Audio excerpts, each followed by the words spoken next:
Welcome to the Write and Rally series, where I pull back the curtain on building your author platform while writing your novel.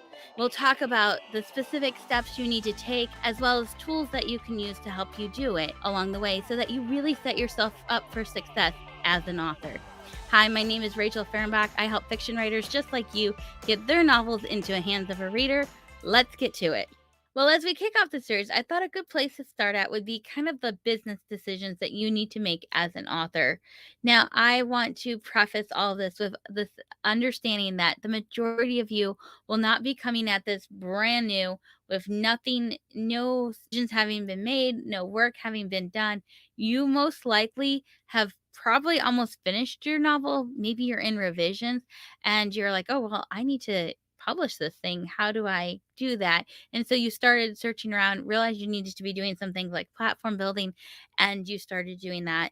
And you may have found yourself thinking, I am missing something. There's some things here that I just feel like I don't know.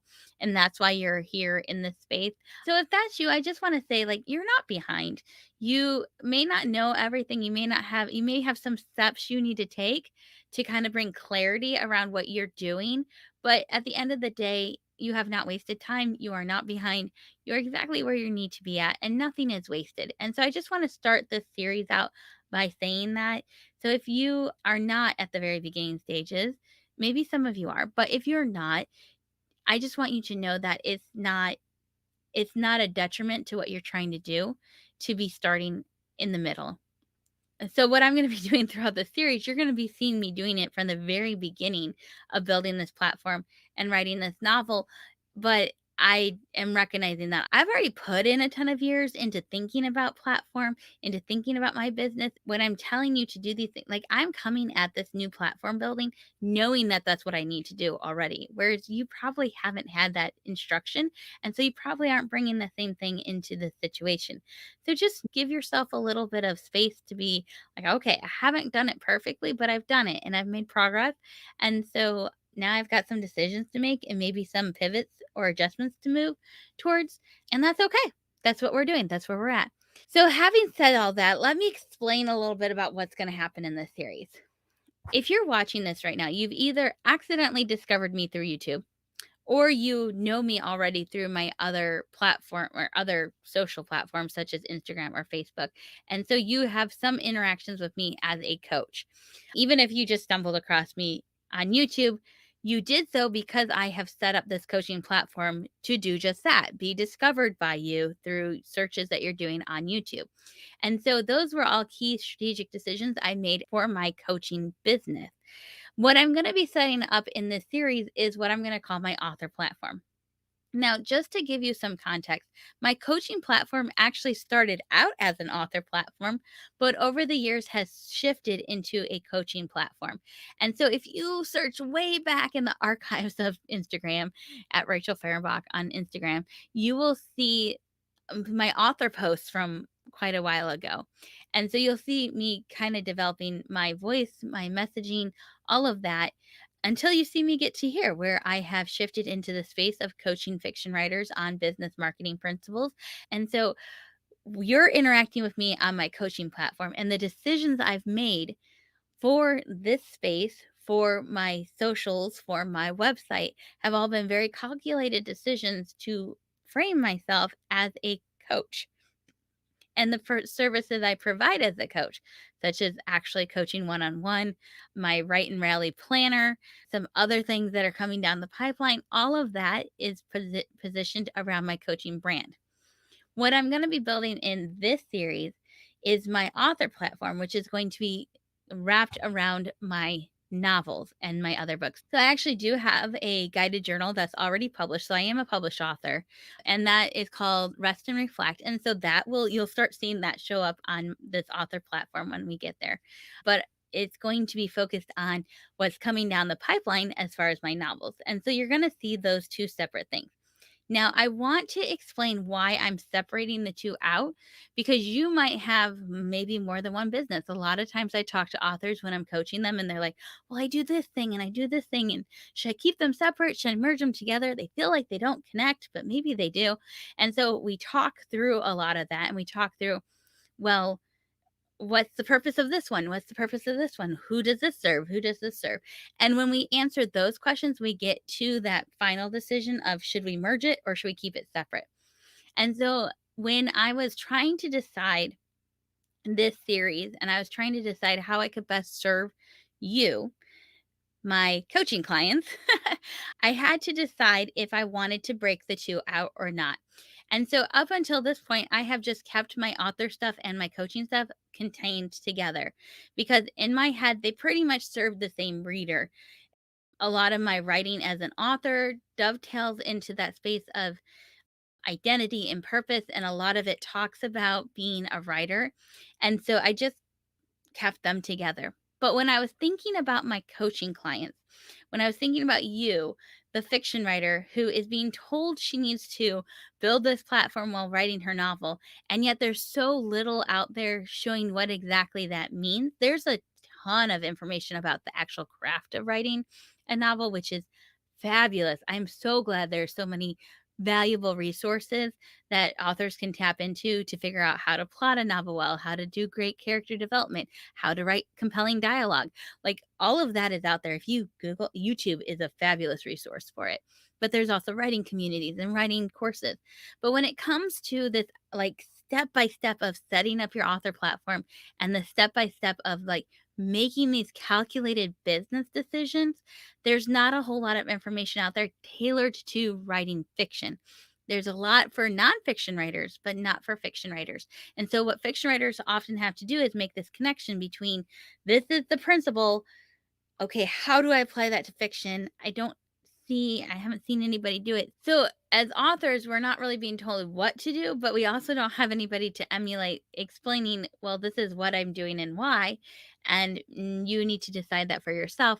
And so I was realizing there was a gap in the space that we're in. And I decided, okay, I'm going to break out my platform so that I can demonstrate it to you, so that I can actually create the posts that I'm telling you to create, so that I can actually set things up and show you exactly what needs to be set up. And then show you how that dovetails with your novel as you're writing it as a pre-published author who doesn't have this writing career quite yet. And so what do you actually put on your platform until then? What do you actually talk about? So I wanted to demonstrate that all for you guys. And I realized I couldn't do that well on my coaching platform. So I'm splitting those two out. And I will, I'm going to say this here. I'm only doing this because it's helping my coaching clients. If it wasn't gonna help you guys, I would keep them together because it is added work. It is a different platform to pay attention to. It is different, not necessarily branding per se, but it is a different, like, mindset, a different way of approaching it, and so it's like an added thing to do.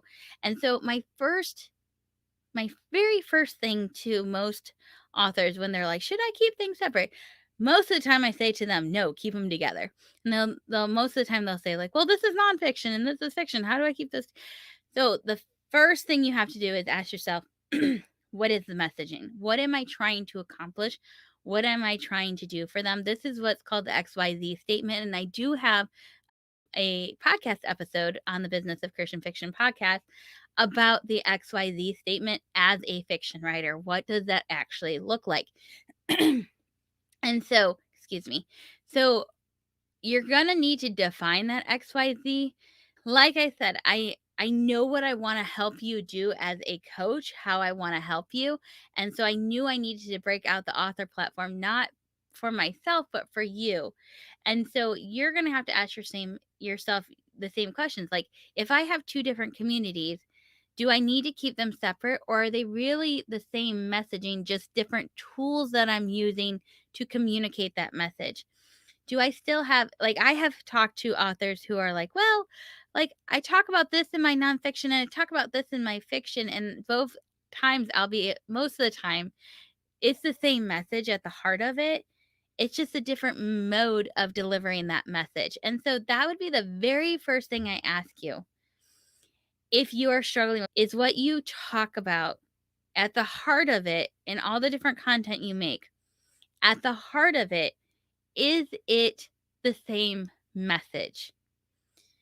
So if you're just taking my coaching platform and my author platform and evaluating the two, my coaching platform messages you can make an impact and an income with your fiction writing. The message of my author platform is God has called you, He has gifted you, He has given you something to steward. You need to be obedient to it, and you need to walk that out and walk out that identity. And so, even though they talk nicely to each other, they're actually different focuses, different purposes, and different, possibly different audiences. And so, that would be a argument for keeping them separate. Now, if you are like, okay, I have this audience over here and this audience over here, and both of them are passions of mine. Both of them are things, they're a little bit too different of messaging. They're two different audiences. So, which should I keep them separate or should I pick one? What I would say to you is pick one at the beginning if you can. You are playing a long game. You are playing a long game. So, what you're going to do is you're going to start this one business, you're going to get it rolling, and then you can start the second business. Okay. You need to give yourself space to think strategically, creatively, and big picture for one thing at a time. I, this is one of those areas where I hate hearing this as a creative because there's so many things that I want to do, but it really is one of the wisest things that is said out there by business gurus when they're like niche down, focus on one, and then add others later if you want to. Because creating a business and doing it well requires a lot of focus, requires a lot of energy, and you can only go so far so fast if you're spreading your resources amongst other things. If you can put all of your resources into one thing and begin to build that thing first, get that going underway really well first, and then maybe get some help in there, then you can begin to bring on another thing and build that up. So that's a decision you're going to have to make for yourself. That's a just conversation you're going to have between you and God. But my first initial encouragement to you would be to focus in on one and wait to start the second one and just go all in. And we're not talking a long time to start the second one. Like in a couple of years, you could start it. And so just know that. Okay. So as we are talking, you can kind of hear me saying, like, you're going to have to make this decision. You're going to have to make this decision. That's the reality of your situation. You are a business owner. And I know you might not think it yet. You might not. Maybe you're like, yeah, I'm cool. I know this. I know that's what I got to do. But you might still be struggling with that a little bit. Like, I just really want to be just the creative. I just want to do the creative work and just move on with my life. The publisher can take care of all the business decisions. Here's the thing. You have to make some key business decisions. You have financials you're going to have to pay attention to. You are going to have production costs, research to do, marketing to figure out. There's a lot of things that you will have to do as an author that is very business related and very business driven. So you're going to have to set yourself up as a business to be successful. Now, I want to explain how my business structure works and kind of my model and whatnot, because you're going to see me building a platform that's separate, my author platform. But I want you to know that it's actually part of my coaching business. It all falls underneath my personal brand. Me creating a separate platform is not the same as me creating a separate business because I'm creating that separate platform in order to serve the same audience, my coaching clients. And so, even though my author platform and novels will be positioned a certain way and have a certain messaging and reach a certain targeted area, I'm doing it so that you guys can see the behind the scenes. And so, at the end of the day, it actually is a part of my coaching business. And so, it all falls under me, Rachel Fahrenbach. I do own another company I have a business partner. I own a separate company that's completely separate. We have a different bank account. We are a partnership, so we have a different business model. We have different people helping us. This personal brand is separate from that business. However, my two platforms, my coaching platform and my author platform, both fit underneath that personal brand. I hope that helps a little bit. It might be a little nuanced and it might be a little bit like, it's a little bit more than we need to know, but I just want to give you that understanding so that you know that it's not that I'm creating a separate business, I'm creating a separate platform. However, you will have to make a business if you have not done so already. And one of the very first things that you're going to have to do is figure out your business name and type of business, I suppose. So as far as the business name goes, like people always debate this left and right in the writing communities I'm in, like, do I use my name? Do I come up with a blog name? And so it's shifted over the years. You'll see there's people who started a really long time ago. They tend to have like these their website will have like almost like a blog name to it, like a certain like a branding, like it's almost like their business and it won't be their personal name. And that's because they probably started when blogging was a big deal and the blogs had a name to them. And so they just kind of have taken that and used it as their business. Or you'll see this happen when people decide that that's their business, like they're going to have a business that is forward facing rather than a personal brand that's forward facing.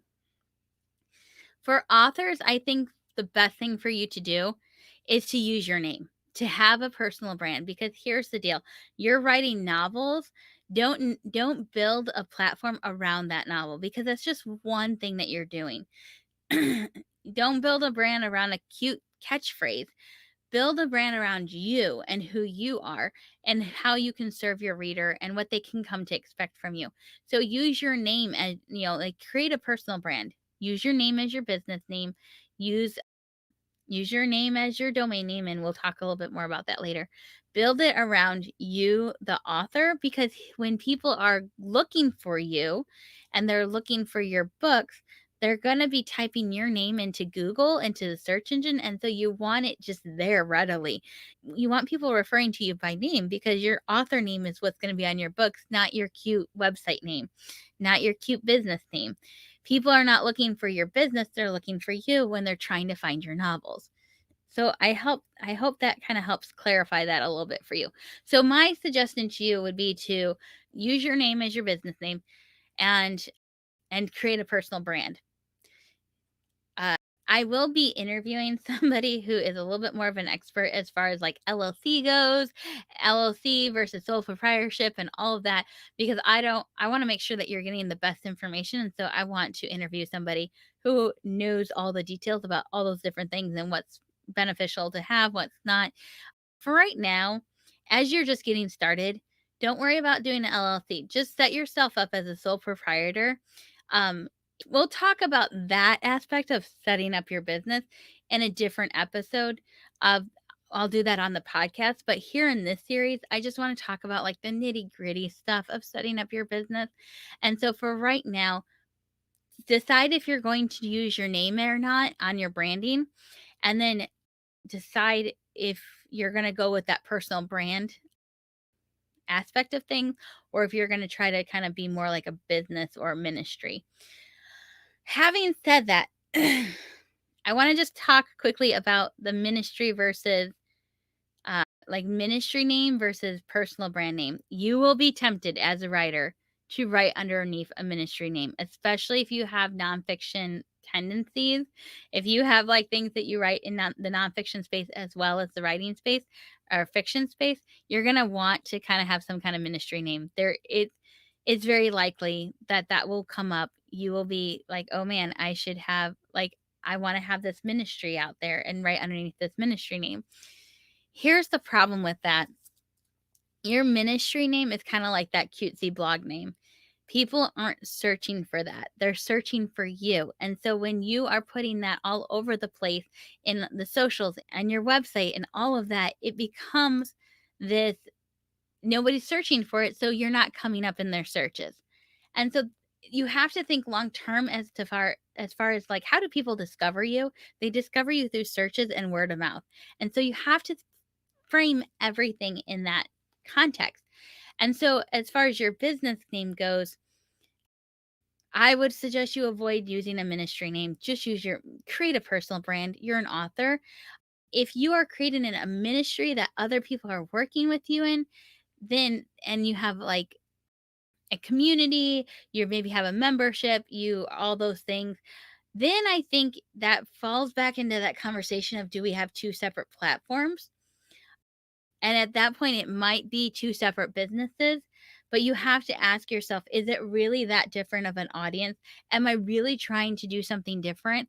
Or do I need to just own the fact that I am an author with a personal brand? We sometimes don't like to be in the limelight, and I feel like when we hear personal brand, we think influencer and we think like, "Oh, well, I don't wanna be in the spotlight. It's not about me. It's da da da." You're right, it's not about you, it's about your reader being able to find you. So it's about your reader. So when you're worried about like, "Oh, if I do a personal brand, I'm gonna be that's kinda weird. That's like self-promotion." No, it's not. It's being kind to your reader so that they can find you. It's as simple as that. On the same note, pen names. People ask me about pen names all the time, and here's the thing about pen names. You will not see me use a pen name. Now, I am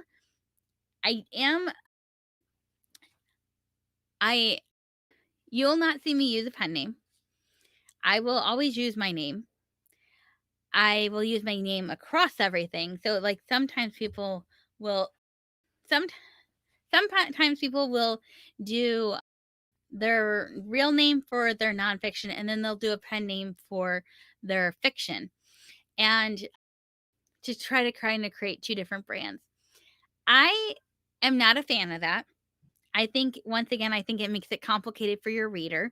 I think it can help you as the author separate those 2 out and kind of feel like, okay, it helps you mentally separate the 2 out. Personally, I don't think you need to separate the 2 out. That's my personal belief. I know others suggest you do. I know others have different opinions about that, but I think nonfiction and fiction are just tools that you use to share the same message. So I don't think you need to separate the 2 out. So I don't think you need 2 different names. If you do wanna use a different name, that's totally up to you. I know many authors who have, and they're very successful doing that. I personally find it difficult as a reader to learn more about an author I like. So I might read a book and I'll be like, "Oh, that's really cool. I should Google her." There have been times I read a nonfiction book by somebody, and then I don't even know they have a fiction book because they have penned it underneath a different name. And so I never have the opportunity to read that fiction book because trust me, if I knew you had a fiction book, I probably would read it. If I liked your nonfiction book, more likely than not, I'll go read your fiction. And so it seems very it feels like it muddies the waters to me, but once again, that's my personal belief. As from a marketing standpoint, as far as being kind to our readers, making it easy for them to discover the work that we're doing and engage with us in the work that we're doing. And so I would say no to pen names. I have said no to pen names. I've chosen not to use a pen name for my fiction. I've chosen just to stay with my name. Now, there are times where your name is a little complicated, and it's a little complicated to spell, and it's a little complicated to write, and maybe it's misunderstood. And so you might be like, well, I should just pick a pen name because it'd be easier on my reader. Do not be afraid of that because if your name's unique, it makes it easier for your unique name to come through. I hope that makes sense. My last name is kind of a like when people hear it, they think it's this long, complicated thing. It's really not. It's very much spelled the way it sounds, but people kind of bulk at it. Fehrenbach. It sounds kind of like it should be complicated. But do you know it's a lot easier for me to find stuff with Rachel Fehrenbach, like domain names, social media platforms and stuff, because it's more of a unique name.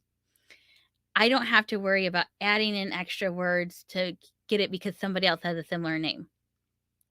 Also, even if your name has a weird spelling to it, it's still it's still unique. It's still like it's almost like a personal branding, like a branding piece. It just is something different enough that sets you apart from all the others out there. It's actually a good thing. It works in your favor. Now, you might be like, "Well, yes, but people mistype my name. They misspell my name all the time, so they won't be able to find me." That's why we make content that has keywords in it so people come across us in other ways other than typing out our names. It also once people start to get to know you, they'll start to know your name is spelled weird. I think about as far as unique spellings go, I think about, like, Lisa Turquoise. I think that's how you say her last name. I know her name's not spelled normally. I know that, and so because I have seen it enough times to know, like, it's not spelled how you would think it'd be spelled.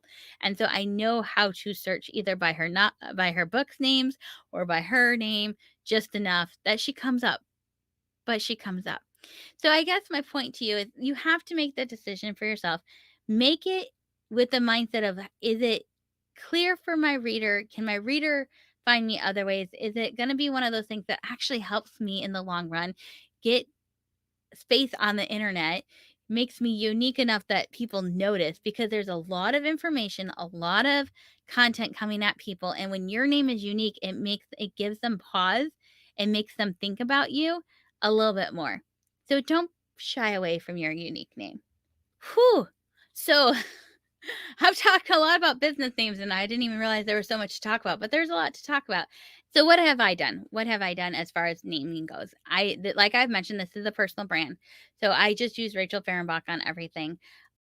I'm going to keep that for my coaching stuff. Rachel Fehrenbach, because the majority of what I'm doing is going to fall in that coaching space. And so I'm keeping my personal branding more closely tied to just my name. As far as my author platform goes, I'm going to designate that as Rachel Fehrenbach Books. And I have seen people do this with, like, especially if their name is pretty common, they might add author after it, a writer after it. I just want you guys to know that when I make these decisions, there's reasons why I'm making these decisions. They may or may not be the best decisions. I may or may not have to pivot later. But for right now, this is the best decision that I feel like I'm making. I'm going to name it Rachel Fehrenbach Books because I want it to be associated with the books that I'm creating, not the coaching that I'm doing. I don't want it to be associated with authors, with being an author, because I want being an author associated with my coaching too. I'm an author that's coaching you. I don't want it to be writer because, once again, I'm a writer who's coaching you. I'm coaching you on writing. Like, this is my world. Being an author, being a writer is part of my coaching. And so the for me, it felt like books designated it a little bit better. Like, this is about my books. This platform is about the things that I create as far as books go. And that kind of keeps it separate from the coaching. So, like I said, maybe not a perfect decision. Maybe it doesn't even have to be that complicated of a thought, but that was my thought process with it. So you will see my branding on everything will be rachelfehrenbachbooks.com. On my socials, there'll be Rachel Fehrenbach Books, all of that. So you can see that as we go throughout the rest of the videos, that's where I'm going to land. And then it will be more of a personal brand. It won't be like a business front or a ministry front. It will be more of a personal brand as far as how I set that up on the platform, how I set that up as a business. So like I said before, though, it still is under my coaching business. So it's actually all a part of my personal brand. It's just you're going to see it as a separate platform. Whew, that was a lot for this first one. I you don't even think about how much goes into the things and the decisions that you're making. So I hope this kind of pulled back some of those thoughts, some of those questions, some of those like decisions you have to make for yourself as an author. You may have made some decisions already and you're like, I might have to go back and make some adjustments or pivots, and that's okay. That is okay. You are doing the best thing with the information you have right now, and you're making the best decisions you can. And I'm cheering you on, and I just hope you know that. So I did mention an XYZ statement earlier on, and I mentioned how I have a podcast episode on that. If you have not watched that podcast episode, you're going to want to go do that right now.